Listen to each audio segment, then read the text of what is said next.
Okay, so welcome back, guys, to our channel, the Two Wacky Pundits. Welcome back. So how have you been last couple of days? You been pissed off lately as much as me, or royally? Something to vent? Everything pisses me off.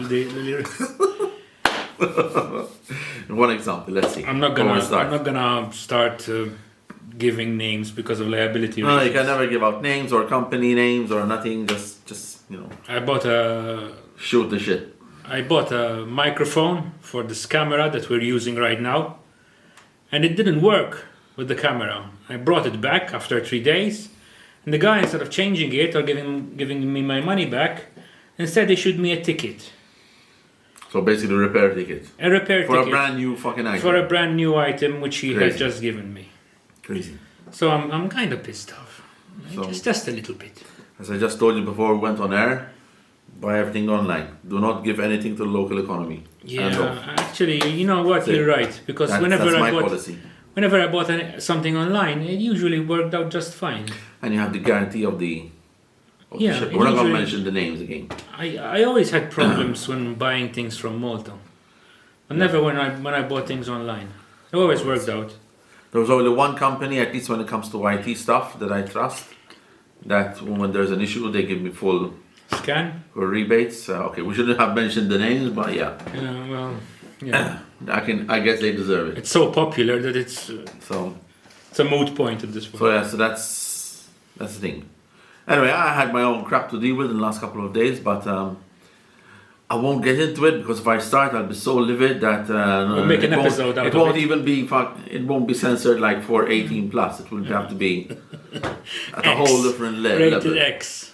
Beyond, suitable for nobody. Beyond, yeah. Okay, so today we're going to chat a bit about music, and particular metal. So we're going to review a specific, like different bands that maybe are not mainstream. So a lot of people have never heard of before. And we're gonna start off the first music review with one of the bands which is really closest to my heart. I'm actually wearing the t-shirt, and it's Mercyful Fate. So these guys, they were based in Copenhagen in Denmark, and they started in the early 80s, like 81, 82. And they have got a massive cult following, especially in the States, in those early days, because of the fact of the theme on which they play.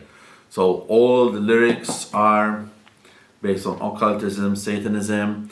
Now this does not mean that when they go home after they finish doing the recording sessions, that they go sacrifice virgins and, I don't know, eat kids and stuff like that.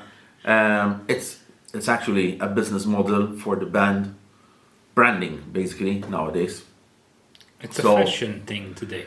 Yeah, it's become a fashion thing. Yeah, fashion. It's become to that level. Just like people wear the cross, they don't necessarily believe in Jesus. Yeah, but they had tracks which were really, they had a big effect in the States, particularly, and in Catholic countries. Like, for example, they had a single called "Nuns Have No Fun." No. I'm not going to go into too much detail, but if you go and check out the cover of the album, you will know what it's all about.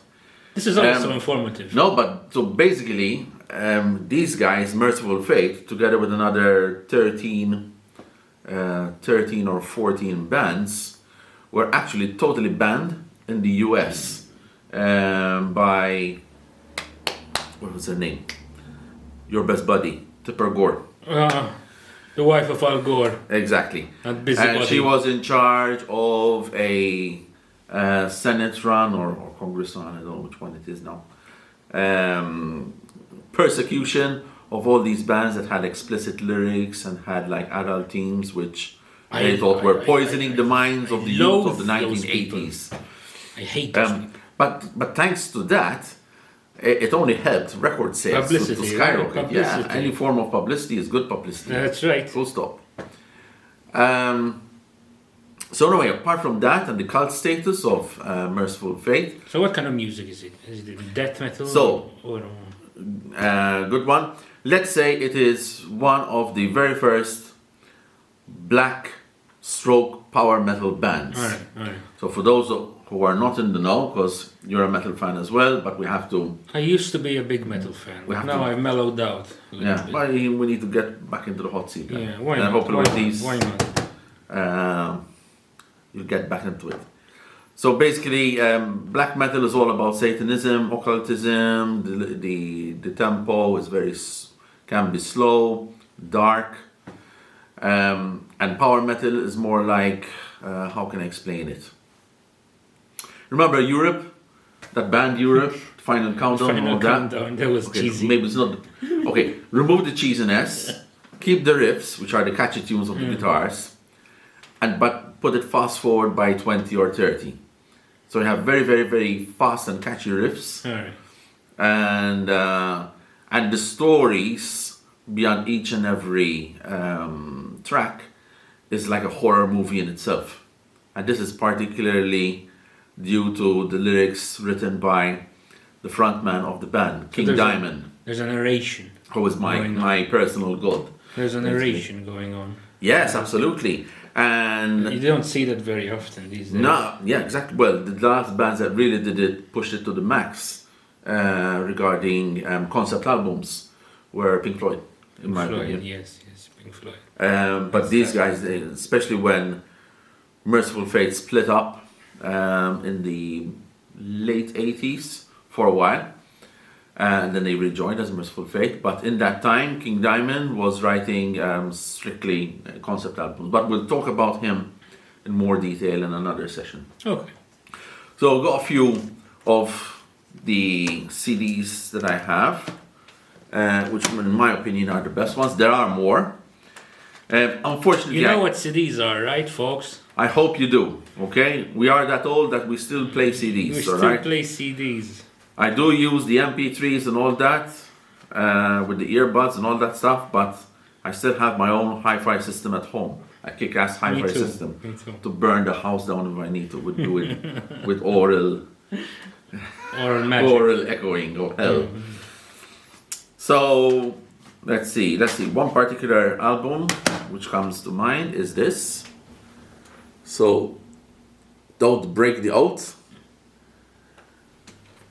And they have some amazing tracks over here. So the title track, The Oath, is all about some guy who goes to a coven of witches and ends up signing himself up into the coven. But my favorite one for me, the one which has the best riffs, is the last track, Come to the Sabbath. So it's basically an invocation for everyone to go and join in the fun. I'm not going to go into too much details of the lyrics, but I will post links for some of the different tracks of Mercyful Fate below. Okay, since we cannot play them directly on our clip, otherwise we're screwed for copyright issues. Another one that I have over here is, now this is really particularly favorite of mine for personal reasons as well. The album's name is Melissa. Oh, Melissa. Exactly. So he knows that my daughter's name is Melissa. So now you know where it's coming from. Oh my god. It's not just a cute That's name. where it's come from. Yes, exactly. Does she know that? She kind of knows that, but obviously she's still too young to know. She's still 8 years old. But it's basically the story about a witch that got burnt at the stake. Oh my god. And the song is about the lover who is still mourning her death and wants to pay it back to the priest who sent her at the stake. But yeah, and that's how I named her. Right. Like that movie, Lady Hawk. I was crazy. What? Huh? Like that movie, Lady Hawk. Yes. I love that movie. Exactly. Always brings me to tears. Yes. Whenever that priest gets a sword in his chest. But I'm moved. I'm so moved. Yeah, we're not very big fans of the clergy, I'm afraid. No. So Melissa is an absolutely amazing track. It's actually a ballad, and the vocals of King Diamond. Those who are not in the know, he has this amazing voice where he uses the falsetto a lot. So falsetto is the very, very high tone, like you know, I mean, mine is nowhere near in comparison to his. And he changes his voice according to the character. So, for example, the priests are all growly, like, come to me, and stuff like that. To personify evil, right? Yeah, but the ones who are, on the other side, they're all like, they have angelic voices. It's just crazy. But yeah, this particular one, Melissa, is jam-packed. Evil. It's amazingly fast intro track. Then we have Into the Coven, which is another favorite of mine. Self-explanatory track regarding the lyrics. Again, Black Funeral is another amazing one. So you grew up with this stuff? I discovered these when I was in college or university. They were actually available here on the Rock. It's crazy. A friend of mine got to tell me that Mercyful Fate was actually King Diamond, because I actually discovered King Diamond first. Back in, I still remember the time, it was January 1989. And by 1992, 93, these CDs came here on the Rock. A friend of mine told me, hey, Mercyful Fate is like King Diamond, his first band. It's like, what? And as soon as they told me that, I went straight to Valletta, Exotique at the time. Exotique. Yeah. He used to sell a lot of beautiful shit. Cradle of Filth stuff. I remember that. We'll be dealing about Cradle of Filth, don't worry. I bought some t-shirts of him. It's just this. If you want to start with Mercyful Fate, Melissa is an excellent starter album. I have another couple which have to be mentioned. So this is In the Shadows, and this came out early 90s. So by this time, Mercyful Fate had split up for a few years. They always do. And then they rejoined, because some of the band members were not acting very professional, like wearing pink pants on a black metal band stage. It doesn't make sense. It's inevitable. And the front man, King Diamond, told them, like, listen, we have to split up for a while. But they have some amazing tracks here. There's actually a continuation of the track of Melissa, Is That You, Melissa, where he is recounting that how he'd like to have her back in his life, etc., etc. And there's also another great track for all you guys who are into archaeology, Egypt. And that's the intro track, very, very, very fast paced. It's basically talking about what happens to the souls in ancient Egypt once they go to the afterlife, Anubis, how their soul is judged and all that stuff. So it's basically Egyptian mythology at that time. So this is another great track, album. It's a pity they're not mainstream, right? Well, to be honest, I prefer it that way, because otherwise, they would, like for example, Metallica is an amazing band. One thing I actually need to mention. So Metallica is an amazing band, but once they started playing the Black Album, they kind of sold themselves out. Yeah, it happens. Speaking of Metallica, so for those who do not know, Metallica were very, very highly influenced by Mercyful Fate. Okay, and they are best buddies with King Diamond and the rest of the band. The reason is because both King Diamond and Lars Ulrich, who is the drummer of Metallica, they're both Danish. They're both from Denmark. And the guys, Metallica, they went to record their album Ride the Lightning in Copenhagen. And they hanged out in the same studios where Mercyful Fate were playing. So they turned out to be, really very well, hang out together, jam together and all that. There's actually a fantastic clip where they met up again in 2011, I believe, in the States, Mercyful Fate and Metallica on stage playing together. I'll definitely put that link on here. And so they were very, very, very influential. And Metallica also have a medley song on their Garage Incorporated double album. It's there. Mercyful Fate medley. Amazing stuff. So two more albums that we need to go through. This is called Time. This was produced, I think, in 1999. No, sorry, earlier, 1994. But we have some great tracks over here. Seems like ages ago, huh? Yes, it feels like yesterday that I used to blast them in my bedroom, full, full volume. Classic songs for me. You must be popular with the neighbors. Yeah, I live in a main road, so nobody gives a shit. Nobody will hear it. All they hear is cars. So who cares?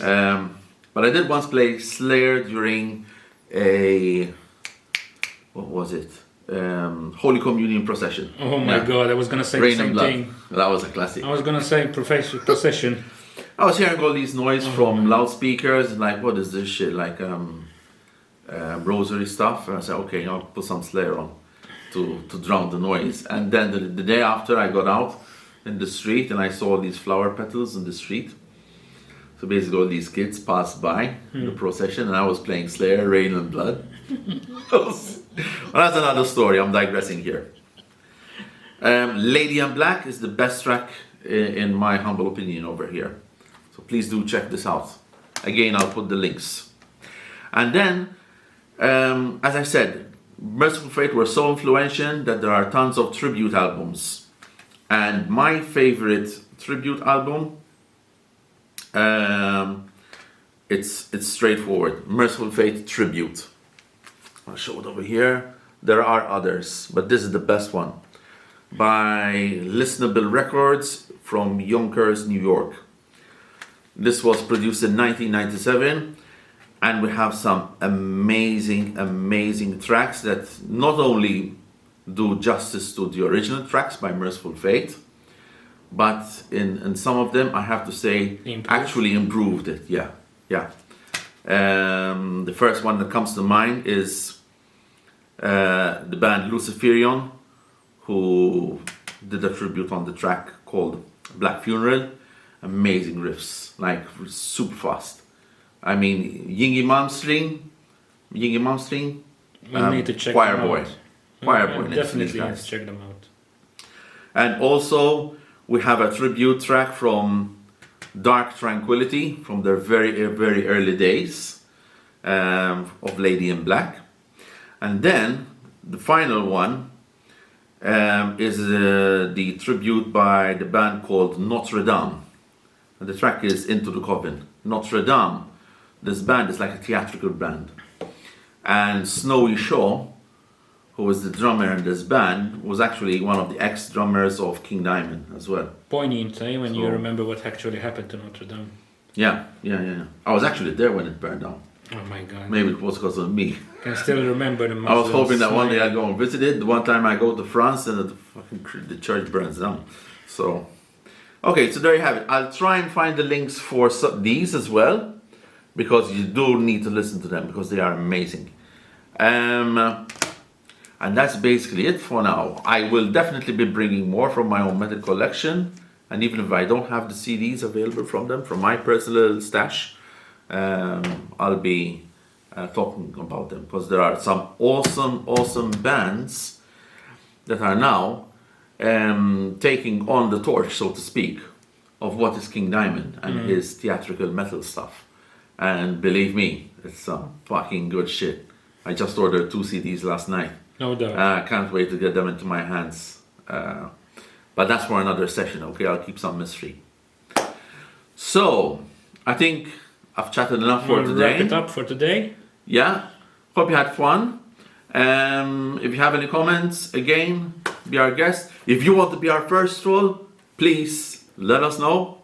We can't wait to have our first troll.